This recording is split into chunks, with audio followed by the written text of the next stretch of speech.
Hello dear students, good morning, good afternoon and good evening. मैं देवेंद्र कुमार आपका Pinnacle tutorials में स्वागत करता हूं और मैं आपका जो mentor Devendra Kumar physics faculty, ठीक है। मैं पिनाकल ट्यूटोरियल्स पे आप लोगों के लिए मैं फिज़िक्स की क्लासेस लूँगा। अभी हमारे ट्यूटोरियल्स की तरफ से हिंदी मीडियम के लिए जो है क्रैश कोर्स स्टार्ट किया जा रहा है। बहुत जल्द शुरू हो जाएगी हमारा जो हिंदी माध्यम का जो क्रैश कोर्स है वो बहुत जल्द स्टार्ट होने वाला है और उस हिंदी माध्यम में मैं ही आपको फिज़िक्स पढ़ाऊंगा, है ना।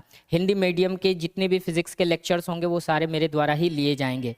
तो आज मैं आपके लिए आया हूँ कि आज जो है मैं एक कहने का मतलब एक माइंड मैप तैयार करूंगा। माइंड मैप आप लोग का एक रेडी करूंगा कि आप लोग को फिज़िक्स में पढ़ना क्या क्या है, क्लास 12th में क्या क्या चीज़ें पढ़नी है ना। और जैसा कि आप लोगों को पता है कि जो कोर्स का नाम है वो क्रैश कोर्स नाम है ना। तो क्रैश कोर्स में आप लोग जानते ही हैं कि क्या होता है। क्रैश कोर्स के लिए जो होगी, जो भी चीज़ें आप प्रीवियस जो अब तक आप पढ़ चुके हैं, है ना, वो सारी चीज़ों का जो है एक क्विक रिवीजन, एक थोड़ा सा डिटेल, ना ज़्यादा डिटेल होना चाहिए ना ज़्यादा फास्ट भी होना चाहिए, दोनों के बीच में जो चीज़ें रहती हैं उसी को हम लोग क्रैश कोर्स के नाम से जानते हैं। ये तो सारी चीज़ें आप लोगों को पता ही होंगी, है ना। तो आज जो हम लोग डिस्कस करेंगे ना, वो हम डिस्कस करेंगे फिजिक्स के कुछ चैप्टर्स के बारे में कि फिजिक्स के कौन कौन से चैप्टर से बिहार बोर्ड जो है वो क्वेश्चंस पूछती है, और कौन सा चैप्टर जो होता है बिहार बोर्ड के लिए काफ़ी पसंदीदा चैप्टर है, जिससे कि अक्सर हर साल जो है ना, एवरी ईयर जो है आपके क्वेश्चंस आते ही रहते हैं, है ना। कभी एक साल गैप करके आता है या फिर रिपीटेड भी हो जाते हैं, लेकिन ऑलमोस्ट जो होते हैं कुछ ऐसे इंपॉर्टेंट सेलेक्टेड चैप्टर हैं एनसीईआरटी के, जिसमें कि आपको जो है काफ़ी चुनिंदा चुनिंदा क्वेश्चन, काफ़ी पसंदीदा, जो कि बिहार बोर्ड के लिए काफ़ी पसंदीदा चैप्टर से उससे क्वेश्चन आते रहते हैं। वैसे तो सीबीएसई ने बहुत सारी चीज़ों को रिमूव किया है एनसीईआरटी से, बट बिहार बोर्ड में अभी भी वो सारी चीज़ें स्टिल अभी भी है ना। तो इस वजह से उन सारी चीज़ों पर हम क्या करेंगे, आज डिस्कस करेंगे। तो हमारा जो चैप्टर, हमारा जो फिजिक्स का जो सिलेबस है, ठीक है, फिजिक्स के सिलेबस में हम लोग क्या करते हैं कि हमारे लिए जो बातें आती हैं, ठीक है, क्या क्या बातें आती हैं उस सारी चीज़ों को हम लोग देखते हैं। होता क्या है कि पहला, सबसे पहले पढ़ना है हमें भौतिकी सब्जेक्ट, विषय, है ना। और इस भौतिकी में कौन कौन से चैप्टर पढ़ने हैं उन सारी चीज़ों के बारे में हम लोग जान लेंगे, ठीक है। जैसा कि पता ही है आप लोगों को, सारी चीज़ें पता है कि भौतिकी क्या होती है भाई। प्राकृतिक घटनाओं को पढ़ना, है ना, प्राकृतिक घटनाओं का अध्ययन करना भौतिकी कहलाता है। ये सारी चीज़ें बेसिक सी चीज़ें हैं एकदम से। हम लोग बेसिक रूप से क्या देखेंगे, सिलेबस को डिस्कस करेंगे कि हमारा सिलेबस क्या है। पहले ओवरव्यू वो होना चाहिए, उसी के अकॉर्डिंग होता है क्या है, स्ट्रैटेजी तैयार करने में आसान होता है। स्ट्रैटेजी हम लोग आसानी से तैयार कर लेते हैं, है ना, कि हमें क्या क्या पढ़ना है और क्या क्या चीज़ें नहीं पढ़नी है। तो देखिए, मेनली रूप से जो हमारा चैप्टर, फर्स्ट चैप्टर जो आता है वो आता है क्या, हम लोग पढ़ते हैं इलेक्ट्रोस्टैटिक्स, यानी स्थिर वैद्युत। स्थिर वैद्युत, है ना, स्थिर वैद्युत इसे कहा जाता है। एनसीईआरटी जो होती है वो हिंदी मीडियम में लिखती है क्या, विद्युत आवेश एवं विद्युत क्षेत्र, इसकी इसी चैप्टर का नाम है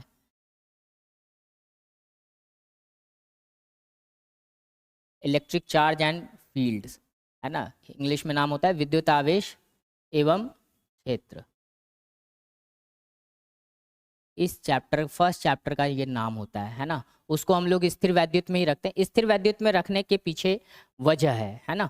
स्थिर वैद्युत में क्या होता है कि जैसा कि हमने आपको फर्स्ट चैप्टर हमने लिखा विद्युत आवेश एवं क्षेत्र, है ना, उसी का हम लोग विद्युत क्षेत्र भी कहते हैं। इसी में हम लोग जो होता है ना स्थिर वैद्युत में, ये इसका फर्स्ट पार्ट है ना। इसी का सेकंड पार्ट जो हम लोग को पढ़ना होता है वो पढ़ना होता है इलेक्ट्रिक पोटेंशियल, इलेक्ट्रोस्टैटिक पोटेंशियल, जिसको हम लोग स्थिर वैद्युत, स्थिर वैद्युत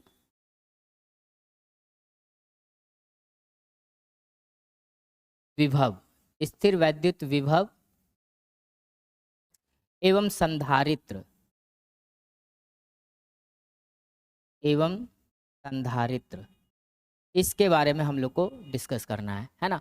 तो चूंकि ये दोनों ही चैप्टर जो होते हैं स्थिर वैद्युत में ही आ जाते हैं और एनसीईआरटी ने इन दोनों को अलग अलग बांट रखा है, ठीक है।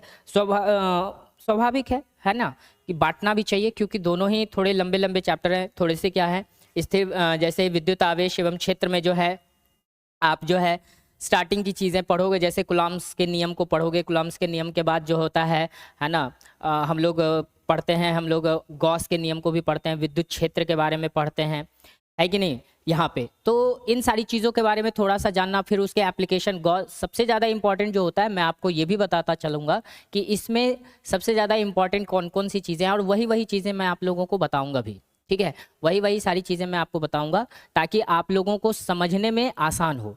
जैसा कि हमारे पास ये चीज़ है, उसको हम लोग रहने देते हैं। जैसा कि हम लोग देखते हैं क्या है कि जो फर्स्ट पार्ट है हमारे पास, ठीक है, हम लोग इसको इस तरीके से देखते हैं, जैसे इसको हम लिखते हैं यहाँ पर विद्युत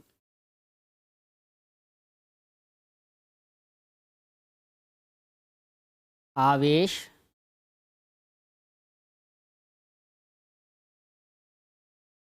एवं क्षेत्र।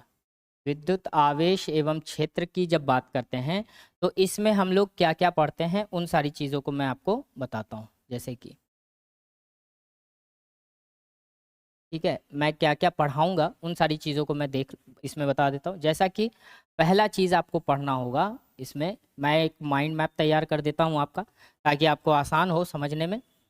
जैसा कि पहला इसमें पढ़ना होता है कुलाम्स के नियम, है ना, जो इम्पोर्टेंट है। वो तो बाकी बेसिक चीज़ तो मैं बताऊँगा ही बताऊँगा, है ना। कुलाम के नियम, है ना, कुलाम के नियम। अब गुलाम के नियम में जो भी चीज़ें आएंगी हमारे पास, है ना, हम लोग जो भी चीज़ों को हम लोग देखेंगे यहाँ से, ठीक है, वो सारी चीज़ों को हम लोग यहाँ पर बात करेंगे। जैसे गुलाम के नियम में हम लोग बात करेंगे और भी चीज़ों की, ऐसा नहीं है कि सिर्फ गुलाम के नियम के ही बात कर लेंगे। गुलाम के नियम से लेकर के फिर हम इसका सदिश रूप भी हम लोग देखेंगे, है ना, सदिश रूप देखेंगे। फिर हम लोग इसके जो होते हैं बहुल आवेश के कारण जो हमारे पास जो होता है, बहुल आवेश में किस तरीके से कूलाम का नियम काम करता है। बहुल आवेश का मतलब है ना, कूलाम कूलाम के नियम बहुल आवेश के लिए, है ना, बहुल आवेश, इसको हम लोग इस तरीके से लिखते हैं, हिंदी में लिख देते हैं।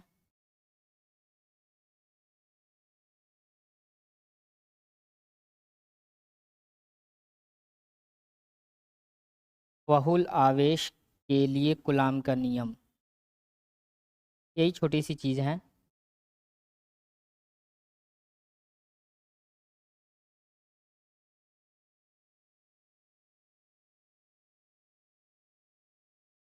ठीक है, ये सारी चीज़ें कूलाम के नियम के अंतर्गत हम लोग पढ़ेंगे।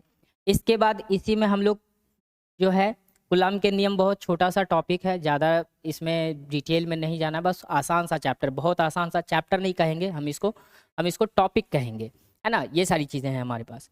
इसके बाद हमारे पास आता है विद्युत क्षेत्र। तो विद्युत क्षेत्र में हम लोग पढ़ेंगे, विद्युत क्षेत्र की जब बात करेंगे तो विद्युत क्षेत्र में हम लोग विद्युत क्षेत्र की परिभाषा के बारे में जानेंगे, ठीक है। फिर बिंदु आवेश के कारण जो विद्युत क्षेत्र उत्पन्न होगा वो हम लोग देखेंगे, है ना, इसी में, यानी कि बिंदु आवेश के कारण जो विद्युत क्षेत्र उत्पन्न होता है उसके बारे में हम लोग देखेंगे, जो जनरली हम लोग पढ़ते हैं उन सारी चीज़ों को। उसके बाद इसका जो मेन 3 टॉपिक आता है विद्युत क्षेत्र का, जिससे कि एग्जाम में आपके क्वेश्चन आते हैं, ठीक है, जिसका कि हम लोग एग्जाम में देखते हैं कि हाँ अक्सर क्वेश्चन आते ही रहते हैं। कौन कौन सा? तो पहला तो देखिए ये रहता है, इसका पहला ये रहता है कि बिना, है ना, बिना यानी कि गॉस के नियम, गॉस के नियम का प्रयोग, है ना, बिना गॉस के नियम का प्रयोग कर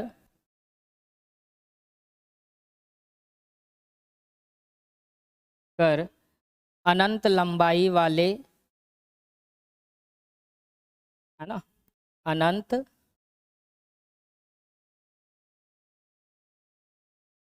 लंबाई वाले तार के कारण विद्युत क्षेत्र, है ना, ये इम्पोर्टेंट है, ये पढ़ना होगा, है ना।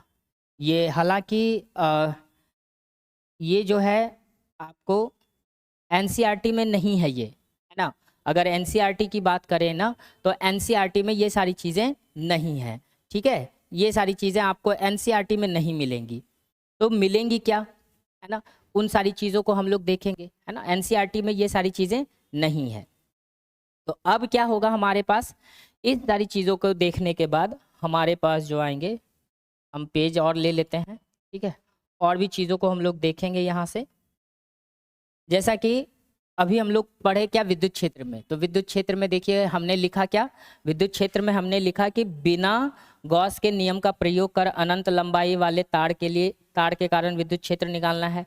उस पे जो बिंदु आवेश रहेंगे उसके कारण विद्युत क्षेत्र उत्पन्न होगा। भाई आवेश रहेगा तभी तो विद्युत क्षेत्र उत्पन्न होगा, है ना, वो सारी चीज़ें। उसके बाद हमारे पास जो आएंगे, इसी में हम लोग जो है, हम लोग क्या पढ़ेंगे फिर, द्विध्रुव को पढ़ना होगा। दूसरा हमारे पास जो रहेगा, हम लोग को द्विध्रुव के बारे में पढ़ना होगा, है ना। द्विध्रुव, द्विध्रुव के कारण फिर विद्युत क्षेत्र उत्पन्न होगा।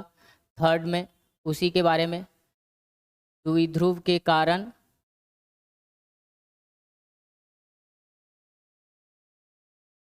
विद्युत क्षेत्र उत्पन्न होना है।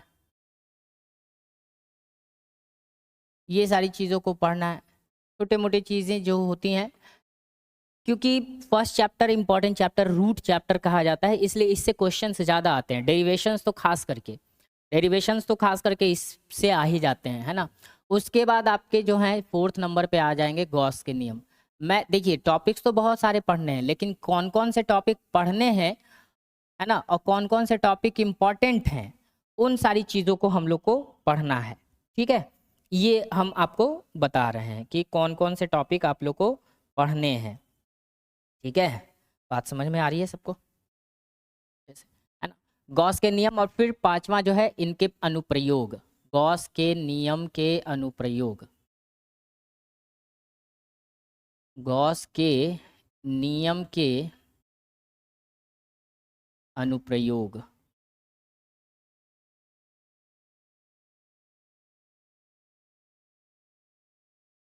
ठीक है। ये सारी चीज़ें पढ़नी है मेन रूप से। वैसे तो अगर आप चैप्टर उठाओगे, कंटेंट जब देखोगे, तो उसमें बहुत सारे छोटे छोटे टॉपिक्स भी दिए हुए हैं जो कि आपको पढ़ना है, ठीक है। अब इसी में कहेंगे कि सर गॉस का नियम पढ़ाइएगा, गॉस के नियम का अनुप्रयोग पढ़ाइएगा, तो एरिया वेक्टर नहीं पढ़ाइएगा, तो देखिए, यानी कि क्षेत्रफल सदिश नहीं पढ़ाइएगा, तो देखिए आप लोग को मैं ये बता दूं कि क्षेत्रफल सदिश के कारण गॉस का नियम आप पढ़ भी नहीं सकते हो, उसके अनुप्रयोग को, है ना।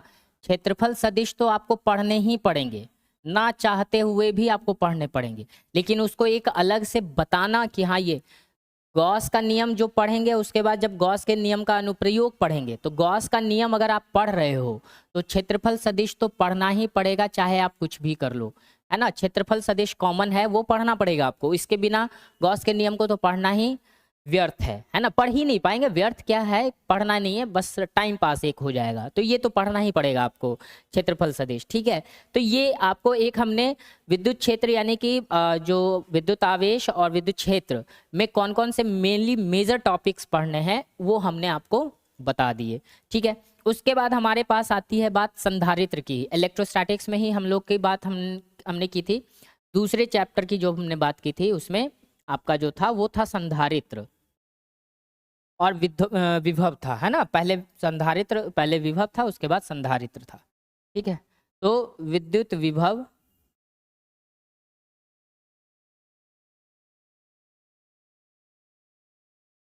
विभव एवं संधारित्र, ठीक है। तो ये सारी चीज़ें हैं आपको पढ़नी। तो इसमें क्या क्या मेजर टॉपिक्स पढ़ने हैं आपके, तो देखिए मेजर टॉपिक्स इसमें आपको पढ़ने हैं। मैं आपको एक ये दो चैप्टर्स बता रहा हूँ जिससे कि क्वेश्चंस काफ़ी ज़्यादा आते हैं, ठीक है, ये सारी चीज़ें। तो विद्युत विभव में आपको जो है बेसिकली पढ़ना क्या है कि बिंदु आवेश के कारण विभव, बिंदु आवेश के कारण विभव, है ना। बिंदु आवेश के कारण विभव पढ़ेंगे हम लोग, बिंदु, है ना। उसके बाद आपका इसी में हम लोग पढ़ेंगे द्विध्रुव के कारण विद्युत विभव, है ना।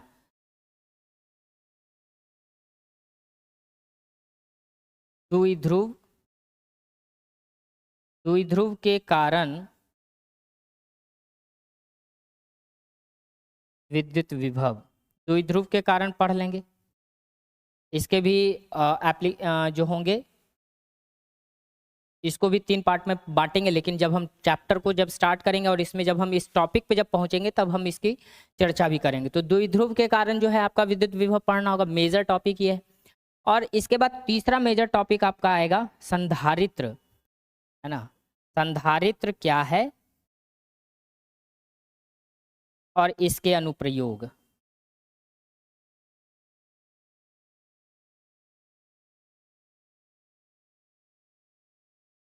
अनुप्रयोग, ये 2 चैप्टर आपके जो हैं इलेक्ट्रोस्टैट्स के अंदर यानी स्थिर वैद्युत के अंदर, ये 2 मेजर चैप्टर हैं जिससे कि आपके क्वेश्चंस आते ही आते हैं।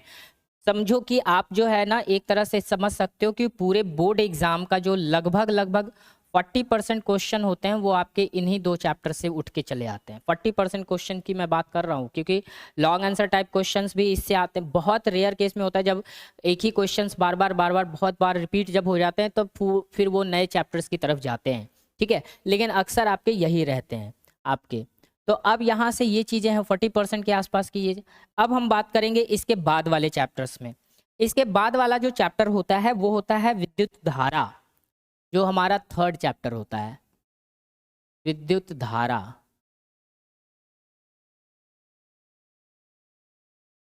ठीक है, विद्युत धारा होता है। विद्युत धारा में भी टॉपिक्स हैं, चैप्टर तो हैं ही हमारे पास, जैसे ओम्स के नियम है, जिससे कि क्वेश्चंस छोटे छोटे क्वेश्चंस आते हैं ऑब्जेक्टिव में, बहुत सारे क्वेश्चन। तो वो जब चैप्टर स्टार्ट होंगे तो वो उसमें बताऊंगा वो सारी चीज़ें, छोटी चीज़ों को आप नज़रअंदाज करके नहीं चल सकते हो, ठीक है। लेकिन इसमें जो मेजर टॉपिक की बात कर रहा हूँ, मेजर टॉपिक में हमारे पास ओम के नियम पढ़ेंगे, ओम के नियम को पढ़ेंगे, है ना। ओम के नियम को पढ़ने के बाद फिर इसका जो है दूसरा जो है हम लोग प्रतिरोध को पढ़ेंगे।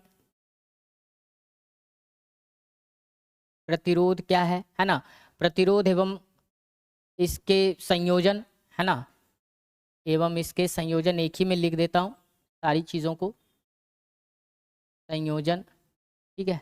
ये चीज़ें हैं हमारे पास। उसके बाद इसमें जो है विद्युत धारा की जब बात आती है तो इसमें कलर कोडिंग की भी बात आती है ना, कार्बन के कलर कोडिंग की बात आती है।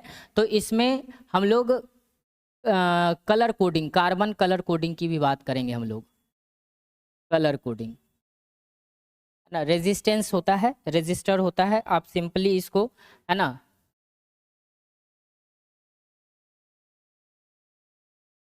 रेजिस्टेंस कलर कोडिंग की बात हम लोग करेंगे। जो आप लोग डायोड वगैरह यूज़ करते हो वो सारी चीज़ों को हम लोग पढ़ाएंगे इसमें, है ना। रेजिस्टर्स जिसको कहते हैं, यानी प्रतिरोधक जिसको बोला जाता है ना।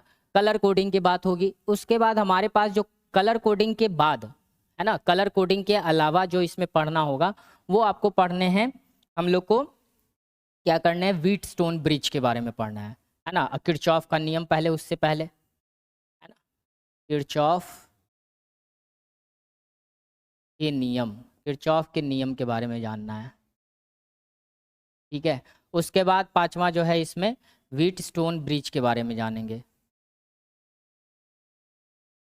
Wheatstone bridge.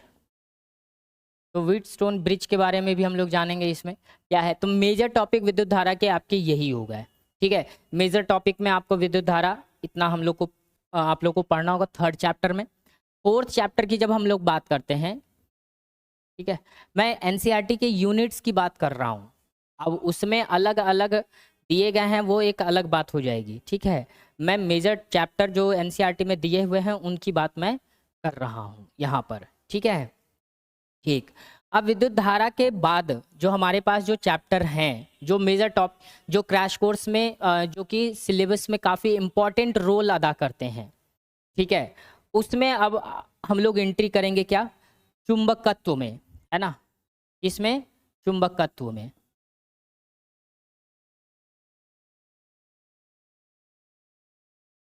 चुंबकत्व में, चुंबकत्व को पढ़ना है, एवं चुंबकीय पदार्थ भी इसी में लिख देते हैं हम लोग, एवं चुंबकीय पदार्थ, ये पढ़ेंगे।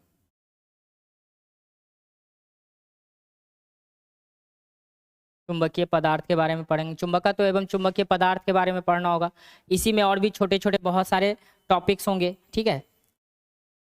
ये रोमन नंबर में मैं लिख रहा हूँ यहाँ पे इसको, ये आपका 4th नंबर पे है। अब आते हैं 5वें नंबर पे। चुंबकत्व में ज़्यादा नहीं, चुंबक के बारे में, है ना। और चुंबक जैसे कि हम लोग इसमें कुछ लॉज भी पढ़ेंगे हम लोग, है ना। कुछ मैग्नेट के बारे में पढ़ना होगा, कुछ मैग्नेट के लॉ, चुंबकीय पदार्थ जैसे आप लोग पढ़े होंगे, है ना, डायमैग्नेटिक सब्सटेंस वगैरह, वो उन सारी चीज़ों को, यानी चुंबकीय पदार्थ जिसको एक सिंपल सी बात कहते हैं हम लोग कि चुंबकीय पदार्थ के बारे में हम लोग को इसके बारे में जानना होगा, है ना।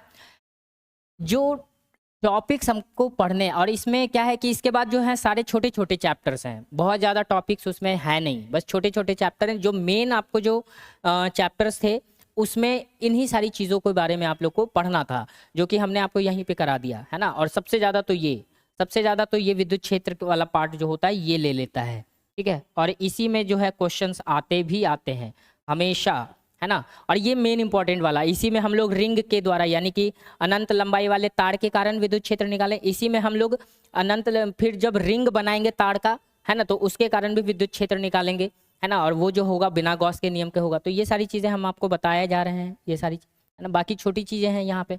उसके बाद आपको जो होता है, इसके बाद हम लोग पढ़ेंगे यहाँ पर क्या, तो आपका जो होगा विद्युत चुंबकीय बल के बारे में, इलेक्ट्रोमैग्नेटिक फोर्स के बारे में पढ़ेंगे, है ना।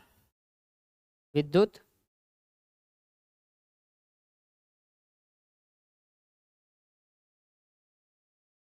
या इसी को वेव कहते हैं, विद्युत चुंबकीय तरंग, है ना।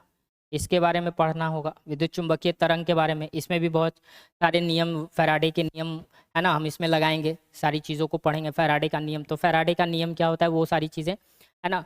और इसमें चुंबकत्व एवं चुंबकीय पदार्थ में जो होंगे आपके हम लोग जो है लॉज को और भी नियमों को पढ़ेंगे, विद्युत चुंबकीय फैराडे के लॉज को हम लोग पढ़ेंगे, है ना। ये सारी चीज़ों को हम लोग पढ़ेंगे स्टार्ट करने पे। फिर हमारे पास जो नेक्स्ट चैप्टर आएगा वो आएगा, हम लोग पढ़ेंगे अल्टरनेटिंग करंट, यानी कि हम लोग इसमें जो होगा एक प्रत्यावर्ती धारा के बारे में हम लोग को पढ़ना होगा, है ना। प्रत्यावर्ती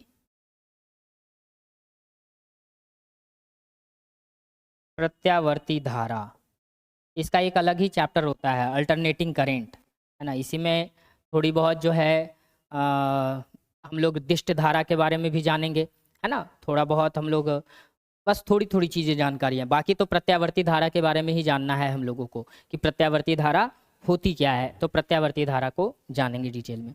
उसके बाद जो हम लोग मेजर टॉपिक देखेंगे वो देखेंगे फिर ऑप्टिक्स का, यानी प्रकाशिकी का।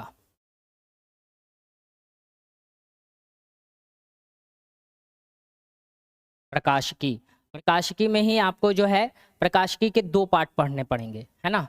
प्रकाशिकी के 2 पार्ट कौन से पढ़ने होंगे आपके, प्रकाशिकी के 2 पार्ट, यानी कि कहने का मतलब है कि प्रकाश का तरंग वेव, यानी कि प्रकाश का जो है हम लोग प्रकाशिकी में उसके 2 भाग पढ़ने होते हैं, है ना। एक तो होता है प्रकाश जिसको पढ़ना होता है, दूसरा होता है प्रकाश तरंग, है ना। प्रकाशीय तरंग के बारे में पढ़ेंगे पहले इसमें। तो इसमें जो होगा पहला वाला पार्ट जो होगा, हम लोग प्रकाश के सिंपल प्रकाश के बारे में जानेंगे, यानी प्रकाश के कण प्रकृति के बारे में जानेंगे। सिंपल सी बात हम लोग करेंगे जो कि हम लोग पढ़ते भी आए हैं, है ना। प्रकाश के कण प्रकृति के बारे में पढ़ेंगे। दूसरा जो इसका भाग हम लोग को पढ़ना पड़ेगा वो पढ़ना पड़ेगा आपको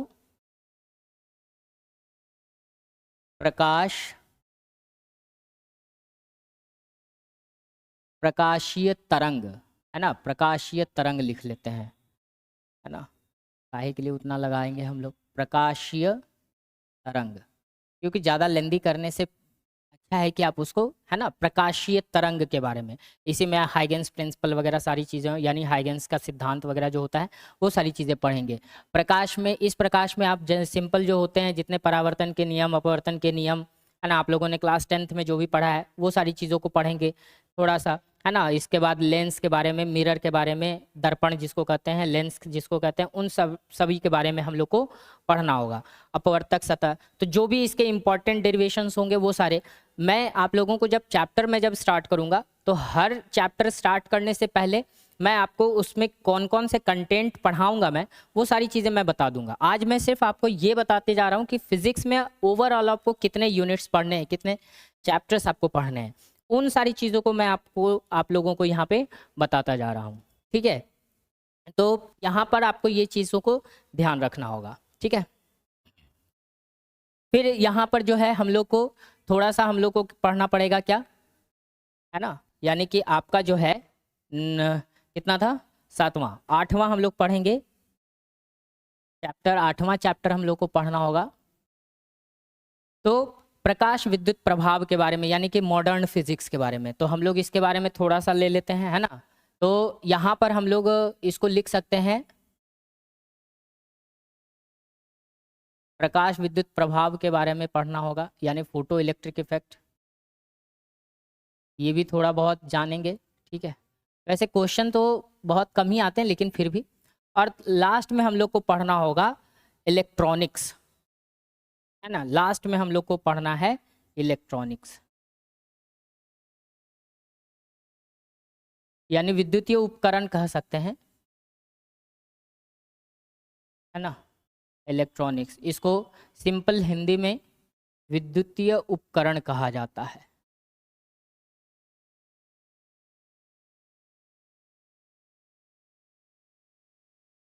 तो आपके पास जो एनसीईआरटी के दोनों जो वॉल्यूम बुक हैं, ठीक है, उनमें आप लोगों को कुल मिलाकर के 9 यूनिट्स ही पढ़ने हैं। 9 यूनिट्स की बात मैं कर रहा हूँ। और इन सब 9 यूनिट्स को आपको जानना होगा, जो कि हमने आप लोगों को यहाँ पे हमने बता दिया, ठीक है। जिसमें कि पहला हमने आपको बताया स्थिर वैद्युत, इसमें क्या क्या, ये चूंकि मेजर चैप्टर है इसलिए मैंने इसमें सारी चीज़ों को मैंने डिस्कस कर दिया। इसमें हमने आपकी जो है सारी चीज़ों को मैंने बता दिया कि क्या क्या पढ़ना है आपको, ठीक है, ये सारी चीज़ें। उसके बाद जो हम लोग पढ़ेंगे, नेक्स्ट हम लोग पढ़ेंगे क्या, ये गॉस के नियम, तो यहीं तक दूसरा पेज तो यहीं तक गया है। फिर आपका आता है विद्युत विभव के बारे में, इसमें क्या क्या मैं पढ़ाऊंगा, डेरिवेशन। देखिए इसमें क्या है ना कि डेरिवेशन में जो है आपको काफ़ी ज़्यादा क्वेश्चंस आते हैं इससे, डेरिवेशन से रिलेटेड। बाद बाकी जो है आपके, जो मैं ये भी बता दे रहा हूँ आप लोगों को, और आप लोग जब क्लास करोगे ना तो इस पे मेनली फोकस करना। ये काफ़ी वीवीआई है, डेरिवेशंस वगैरह के मामले में ये काफ़ी वीवीआई है बिहार बोर्ड में, ठीक है। अक्सर आप प्रीवियस ईयर उठा करके देख लेना आप उसमें, है ना। ये सारे जो चैप्टर्स आपके हैं ना वो काफ़ी वीवीआई हैं, 2 चैप्टर्स काफ़ी ज़्यादा डेरिवेशंस के मामले में तो ये अव्वल दर्जे पर है। उसके बाद आपका इसमें जो है ओम्स के नियम, प्रतिरोध, हाँ ज़्यादातर आपके जो है टॉपिक इससे कवर किए जाते हैं। ये वीवीआई है तो इस पे फोकस करना है, जो वीवीआई है उस पे मैं फोकस करवाऊंगा आपको, और अच्छे से कहूँगा कि हाँ इसको पढ़ना है। मैं क्लास में जब डिस्कस भी करूँगा, डिस्कस भी पढ़ा भी दूंगा, तो भी आपको घर पे जा करके इसको अच्छे से कवर अप करना है, क्योंकि इससे क्वेश्चन आते हैं, चाहे वो 1 मार्क्स क्वेश्चन हो या फिर आपके 5 मार्क्स क्वेश्चन हो या 3 मार्क्स क्वेश्चन हो, क्वेश्चन आते हैं। तो ये सारी चीज़ें होनी ही होनी है, ठीक है। ये बाद बाकी ये भी सारी चीज़ें हैं, ऐसा नहीं है कि इसमें हम लोग को नहीं पढ़ना है ना। इसमें भी बाकी भी चीज़ें हैं इसमें पढ़ने के लिए, ऐसा नहीं है कि नहीं है पढ़ने के लिए है इसमें भी, है ना। लेकिन उतने नहीं हैं जितने कि आपको बाकी में मिलते हैं पढ़ने के लिए, ठीक है। जिसमें कि आप बाद बाकी और ज़्यादा कंफ्यूज हो सकते हो कि हाँ सर इसमें और क्या क्या हम लोग को पढ़ना पड़ेगा, क्या क्या नहीं पढ़ना पड़ेगा, है ना। ये सारी चीज़ें तो आपको जो है पढ़ने तो हैं इसमें। समझ में बात आ रही है यहाँ पर। तो आपका जो होता है इसमें आपको जो है ज़्यादातर जो चीज़ें पढ़नी होंगी, ठीक है। अब अगर मान लो कि अगर हम इसमें कहें कि हाँ इसमें सर बताइए क्या क्या चीज़ें और भी, तो ज़्यादातर देखो इसमें मैं बता देता हूँ। जब विद्युत चुंबकीय तरंग पढ़ोगे और चुंबकत्व एवं चुंबकीय पदार्थ, चुंबकत्व में ही विद्युत धारा का चुंबकीय प्रभाव भी आ जाएगा। तो इसमें ज़्यादा से ज़्यादा आपका इंपॉर्टेंट रहेगा बायट सावर्ट लॉ, है ना। बायट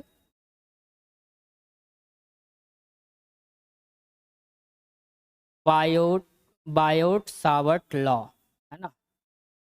नहीं, बायो सावर्ट लॉ पढ़ेंगे सीधा, है ना, बायो सावर्ट लॉ।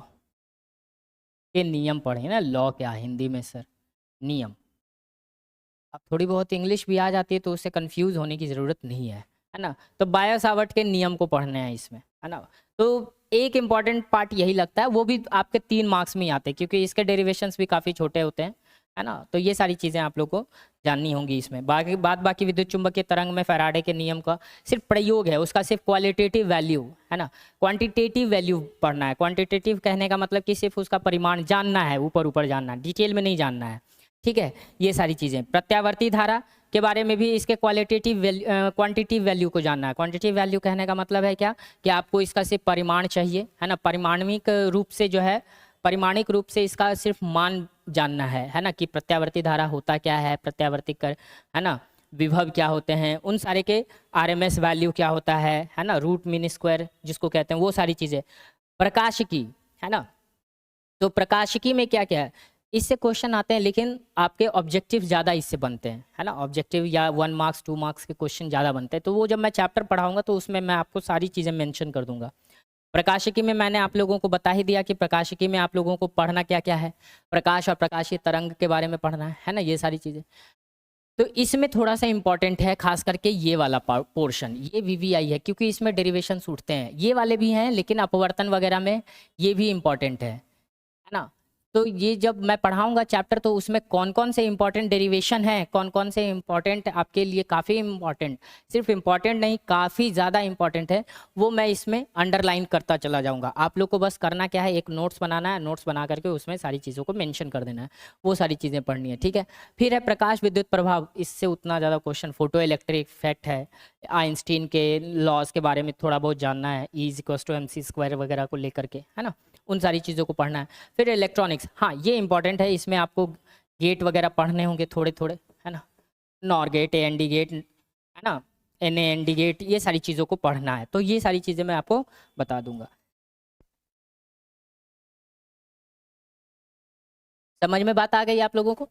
तो आपका ये एक चैप्टर ओवरव्यू, एक सिलेबस, कुल मिलाकर के आपके 9 चैप्टर्स आपको पढ़ने हैं पूरे क्लास 12 में।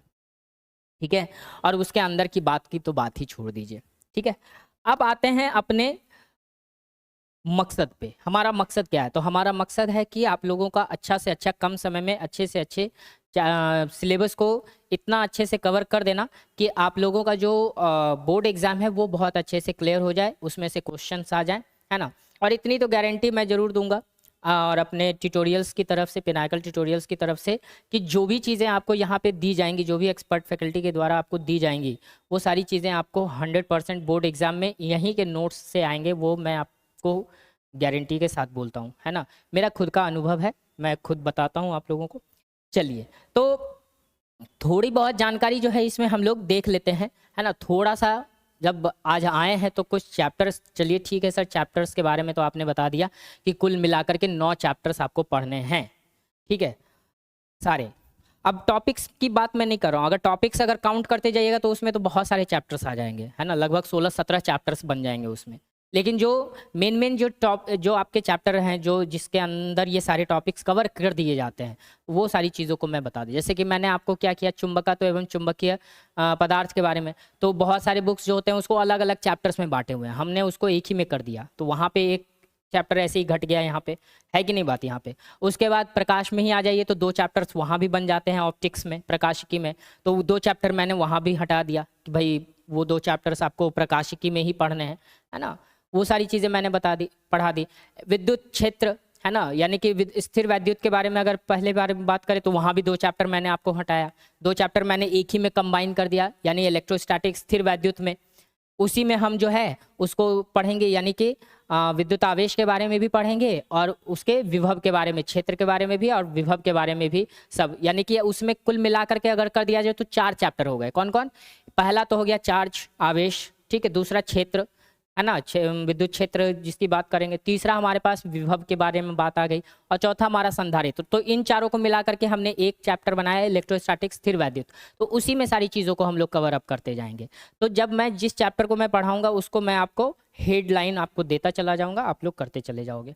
चलिए ठीक है, चलिए तो आज का जो हमारा टॉपिक है हम लोग थोड़ा बहुत जान लेते हैं, ज़्यादा नहीं आज, फिर तो फिर मिलेंगे तो फिर बातें होंगी, है ना, खूब सारी बातें होंगी, डिटेल में बातें होंगी हमारी।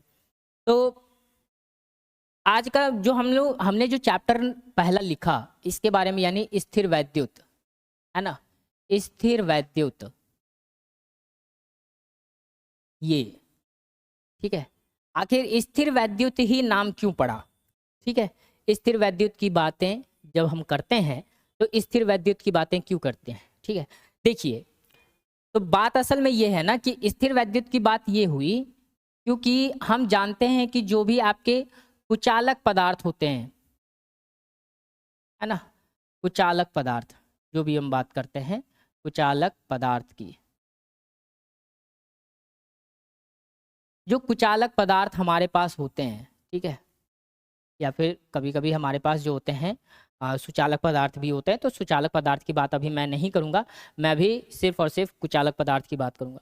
तो इसमें क्या होता है, कुचालक पदार्थ में हम ये जानते हैं कि कोई भी पदार्थ जो आपका होता है ना, अगर हम बात करें कोई भी पदार्थ अगर होता है, सब्सटेंस अगर होता है, तो वो 3 मौलिक कणों से मिलकर के बना होता है।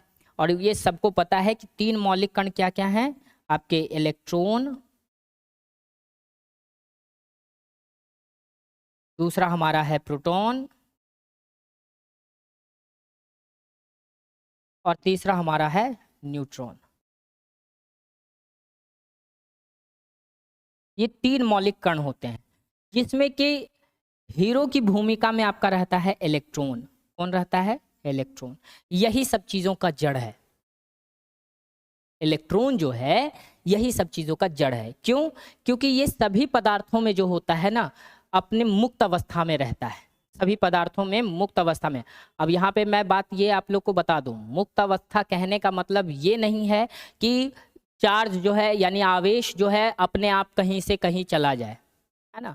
मुक्त अवस्था का मतलब आप लोग सेंस ये मत निकाल लीजिएगा, है ना। जब हम इसके बारे में बताएंगे, इलेक्ट्रॉन के बारे में, आवेश के बारे में जब हम चर्चा करेंगे, जब आवेश की बात होती है तो सीधे सीधी बात हम लोग कहीं ना कहीं इलेक्ट्रॉन की ही कर रहे होते हैं।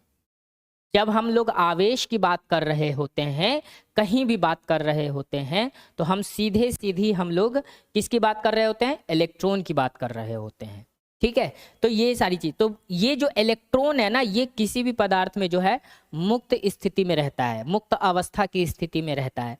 प्रोटॉन जो आपके होते हैं और न्यूट्रॉन जो आपके होते हैं, ये दोनों न्यूक्लियस में विराजमान होते हैं, राजा महाराजे की तरह। ये दोनों जो होते हैं आपके क्या होते हैं? न्यूक्लियस में, नाभिक जिसको कहते हो ना, परमाणु का नाभिक, है ना। तो परमाणु के नाभिक में जो होते हैं ये विराजमान होते हैं आपके। बात समझ में आ रही है यहाँ पे? तो ये सारी चीजें हैं। तो इलेक्ट्रॉन जो होता है वो किसी भी पदार्थ में जो होता है मुक्त अवस्था में होता है। ठीक है, अब यही चीजें होती हैं क्या कि जब पदार्थ होते हैं तो इसी इलेक्ट्रॉन की वजह से, इसकी वजह से, इलेक्ट्रॉन की वजह से पदार्थ 2 भागों में बढ़ता है। एक भाग को कहते हैं कुचालक पदार्थ और दूसरे भाग को कहते हैं हम लोग सुचालक पदार्थ। क्या कहते हैं? सुचालक पदार्थ। अब दोनों में अंतर क्या है सर? एक है सुचालक पदार्थ, एक है कुचालक पदार्थ। दोनों में क्या अंतर है?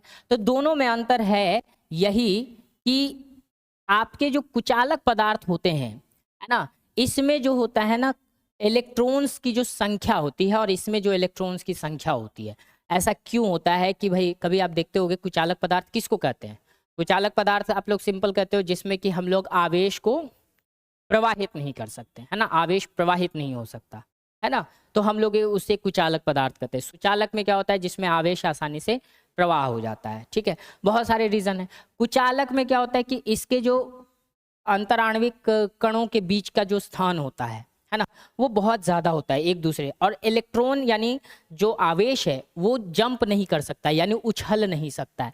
वहीं सुचालक पदार्थ में जैसे ले लो कोई भी लोहा, है ना, कोबाल्ट वगैरह, ये सारी चीजें जब ले लेते हो तो वो सुचालक, उसमें क्या होता है कि उसमें एक कण से दूसरे कण यानी अंतराण्विक स्थान जो होती है, यानी कि आणविक अणु जो होते हैं, यानी कि जो कण होते हैं उसके, सुचालक पदार्थ के जो कण होते हैं वो एक दूसरे से काफी कॉम्पैक्ट होते हैं, जिसकी वजह से इलेक्ट्रॉन आसानी से मूव कर जाता है। अब जैसे मान लो कि हमें को रास्ते पे चलना है ना, तो रास्ते पे जब चलना होता है तो क्या होता है कि जब स्मूथ रास्ता आता है तो आसानी से एकदम चलते जा रहे हैं, चलते जा रहे हैं, चलते जा रहे हैं। लेकिन वही अगर बीच में गड्ढा आ जाए तो क्या फान कर जाते हैं हम लोग?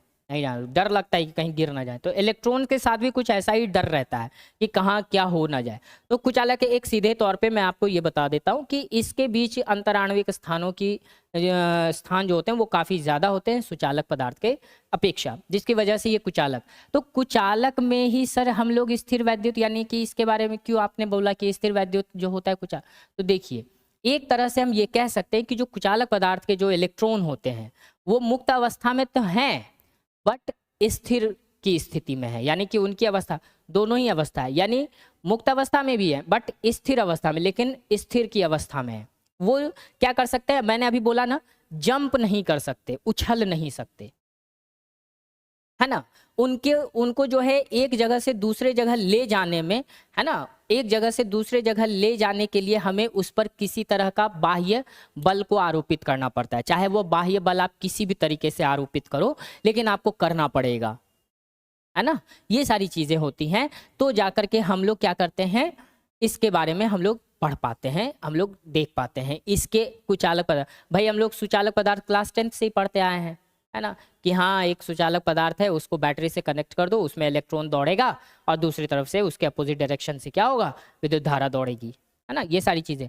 लेकिन हम लोग इसके बारे में नहीं पढ़ते हैं, तो इसी के बारे में हम लोग को स्थिर वैद्युत में जानकारी मिलती है। स्थिर वैद्युत का मतलब ही होता है कि आवेश की जो स्थिति है वो स्थिर है ना, ये चीजें होती हैं।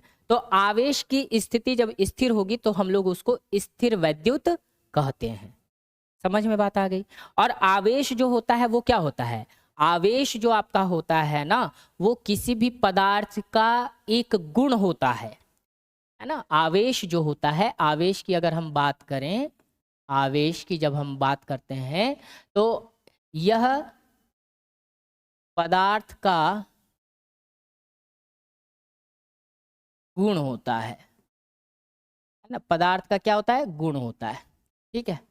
ये भाई कैसा गुण होता है, तो कैसा गुण होता है क्या, कि जब भी आप इसे किसी विद्युत चुंबकीय क्षेत्र में रखोगे तो वह अपने आप पर बल का अनुभव करेगा। कौन, आवेश।